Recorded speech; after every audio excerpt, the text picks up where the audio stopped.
ជំរាបសួរក៏ដូចសួស្តីទៅកាន់ Top Fan នៅក្នុង page admin ទាំងអស់គ្នាស្វាគមន៍មកកាន់វីដេអូ vlog ថ្មីរបស់ admin ថ្ងៃនេះគឺ admin មកជាមួយនឹងមិត្តភ័ក្តិ admin ហើយ admin នឹងនាំអ្នកទាំងអស់គ្នាទៅទស្សនាអំពីសួនមួយកន្លែងនៅក្នុងខេត្តសៀមរាបដែលសួនហ្នឹងគឺស្អាតខ្លាំងមែនទែនហើយស្ងប់ស្ងាត់អញ្ចឹងណាអ្នកនរគ្នាបាទតោះកុំឲ្យខាតពេលវេលាយូរឥឡូវនេះ admin បានដើរឆ្លងផ្លូវមកកាន់សួនរុក្ខជាតិអង្គរនៅក្នុងខេត្តសៀមរាបយើងតែម្ដងអ្នកទាំងអស់គ្នាបាទដែលមានទីតាំងស្ថិតនៅ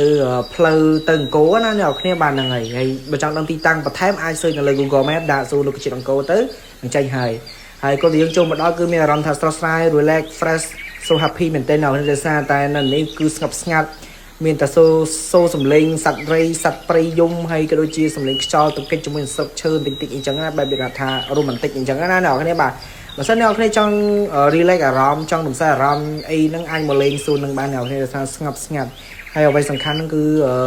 ឺនៅនឹងគេមានជាលក្ខណៈផ្លែឈើបន្លែជីអីចឹងណាអ្នកគេជារបស់លេងឲ្យកូនក្មេងជាដើមចឹងទៅហើយនេះគឺជាផែនទីនៃសួននឹងតែម្ដងហើយខាងក្រោមនេះគឺជាត្រីអ្នកទាំងអស់គ្នាដែលគេចិញ្ចឹមរាប់ពាន់ក្បាលហ្នឹងហើយវាមានទូចមានធំមានត្រីពណ៌ក្រហមត្រីពណ៌ខ្មៅចឹងណាអ្នកគ្នាបាទហើយនេះគឺជាទស្សនវិជ្ជានៃជំវិញសួននឹងក៏ដូចជាទស្សនវិជ្ជានៅក្នុងសួនហ្នឹងណាអ្នកគ្នាបាទនិយាយទៅឲ្យទីណាមានទឹកគឺទីនឹងតែមានត្រីនៅគ្នាបាទមើលអាត្រីមួយក្បាលធំខ្លាំងមែនទែនហ្នឹងឯងចំចាប់ស្លំមកជួលហ្នឹងឯង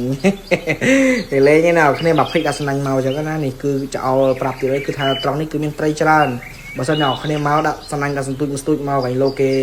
េនិយាយទៅគេដេញចាប់ម្ល៉េះគេឲ្យយើងមកធ្វើអីកន្លែងគេប្រេផ្ដាស់ចឹងឯង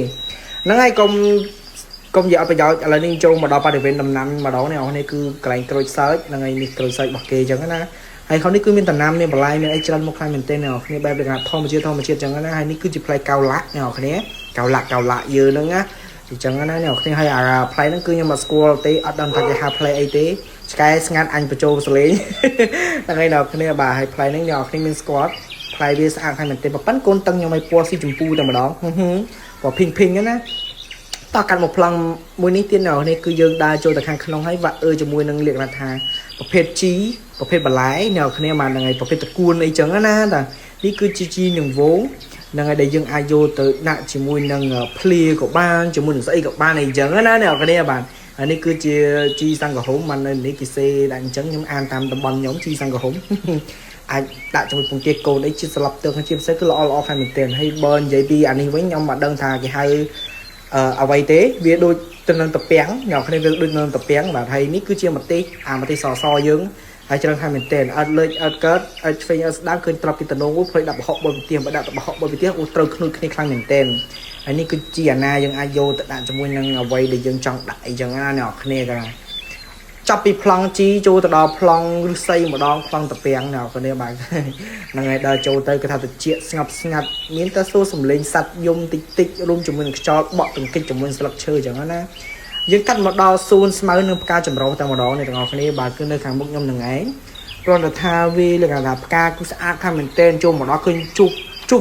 បប្រទេសជាមួយនឹងផ្កាពណ៌សនឹងមុនគេផ្កានេះថាផ្កាអូគីដេឬក៏ផ្កាអីអ្នកនរគ្នាបើដឹងជួយ comment ប្រាប់ផងខ្ញុំអត់សើជាច្បាស់ដែរអញ្ចឹងណាតែដឹងថាវាក្អូបឈ្ងុយហើយអ្នកនរគ្នាអាចដើរមើលជុំវិញបរិវេណសួនហ្នឹងគឺថាធំហើយមែនទែនអ្នកនរគ្នាមានទាំងសួនសត្វក៏មានសួនបែបលក្ខណៈបន្លែក៏មានសួនលក្ខណៈបែបផ្កាធម្មជាតិអញ្ចឹងក៏មានដែរអ្នកនរគ្នាបាទគេថាស្អាតខ្លាំងមែនទែនគ្រូ admin មកលក្ខណៈថាសុបាយចិត្តណាមកពីផ្ទះមានអារម្មណ៍ថាមូម៉ៅខឹងណាអ្នកនរគ្នាពេលមកដល់សួនហ្នឹង relaxអូយរំសាយភាពខឹងអស់លីងហើយកន្លែងនេះគឺជាកន្លែងចំត្រីមួយដែរដែលមានបរិមាណធំហ្នឹងហើយយើងក៏អាចមើលពីទស្សនវិជ្ជានៅជុំវិញនឹងលេងទៅណាអ្នកគ្នាគឺថាស្អាតខ្លាំងមែនទែនស្ងប់ស្ងាត់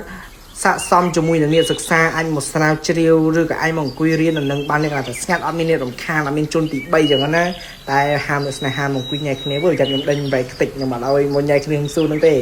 ហ្នឹងហើយនេះគឺជាកន្លែងភ្នំមួយដែលមានរុក្ខជាតិនៅចំកណ្ដាលហើយខ្ញុំក៏បានទៅសាកឡើងដើម្បីចង់ដឹងថាវាស្អាតប៉ុណ្ណាចឹងណាតោះ1 2 3ឥឡូវនេះ admin បានដើរចូលហើយអ្នកគ្នាបាទគឺចូលមកលក្ខណៈថាពណ៌ខៀវទាំងម្ដងខៀវទាំងមុខខៀវទាំងអាវខៀវទាំងនិយាយទៅខៀវទាំងអស់ហ្មងណា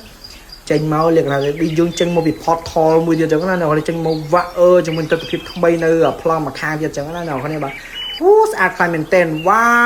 វ relax ខ្លាំងមែនទែនកលេចមកប្លង់អានេះវិញគឺលើកដៃលើកជើងនេះមានតែអីអ្នកនេះគឺពួកគាត់ថតរូបលេងដែលជាអនុស្សាវរីយ៍ចឹងណាអូអ្នកគ្នាសំដូចនោះអូណាគេយកមកទុកចោលនៅកន្លែងវាស្រែហ្នឹងអ្នកគ្នាបាទនៅនេះគេមានដាំស្រូវធ្វើស្រែដូចយើងដែរតើបើមើលទឹកនេះអូនេះមិនមានបកៃដាក់ត្រី อันดังโอ้ยจมเนี่ยคือมิกซองที่เนี่ยคือนี่ขยันเนี่ยนี่มิกซองที่จังกันนั่นเนี่ยคือป่ะที่กบสัตว์ย่างให้จมกระดมแฉบแกบช้าอุ้ยสุดยอดนี่จมเอ้ยอุ้ยแกเอามาเยี่ยมซะเลยเฮ้ยอุ้ยแปลกปะน้อง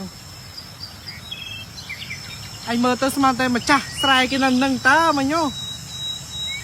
ตาปัดแปลงว่ะโอ้ยน่าขึ้นเลยบ่าเคยยุกนี่ตะบงเพย์สมาร์ทมาจ้าสไลกินเนี่ยขึ้นเลยบ่าถ้ายอมปากไก่มาด่าไตรจับช่องในคลองสไลนั่งเวียนทอมมาเชียจังงั้นนะก็เลยเคยสมาร์ทมาจ้าเกโอ้ยโหจัดเลยจังไอ้วันนี้បាទទៅទៅយើងនិយាយលេងដូចជាឆ្លោះគ្នាជាមួយនឹងអាពីម៉ោងឈើនឹងដូចយើងចូលដល់សកម្មភាពយើងថតវីដេអូតចឹងណាលក្ខណៈយើងធ្វើ assignment ហ្នឹងលក្ខណៈយើងចង់ថតពីសកម្មភាពដែលនៅក្នុងសួននឹងមានអីខ្លះប្លង់អីខ្លះចឹងណាហើយនេះគឺសកម្មភាពអង្គុយបិចស្មៅបន្ទាប់ពីចាប់ប្លង់ហ្នឹងហើយចូលមកដល់ប្លង់មួយទៀតគឺប្លង់នេះស្អាតហើយមែនទែនណាគ្នាទឹកនេះគឺមានត្រីទៀតយេអាភ្លេចអត់សន្ទូចមួយស្ទូចមានអីអានេះស្ទូចបានមួយដាក់ដិតស៊ីនឹងម្ដងមានណាដឹងទេឯណោះគ្នាបាទវីដេអូខ្ញុំក៏មានតែប៉ុណ្្នឹងឯងបាទតាមពិតក្នុងស៊ូនហ្នឹងគឺធំមែនទែនអ្នកគ្នាបាទគឺកន្លែងថតច្រើនដោយសារតែទូរស័ព្ទខ្ញុំបោះអស់ថ្មអញ្ចឹងទៅអត់មានអីថតទៀតសតតែ 5% អញ្ចឹងណាអ្នកគ្នាបាទហ្នឹងឯងវីដេអូហ្នឹងក៏មានតែប៉ុណ្្នឹងបាទអរគុណសម្រាប់ការទស្សនាបាទជម្រាបលាបាយបាយ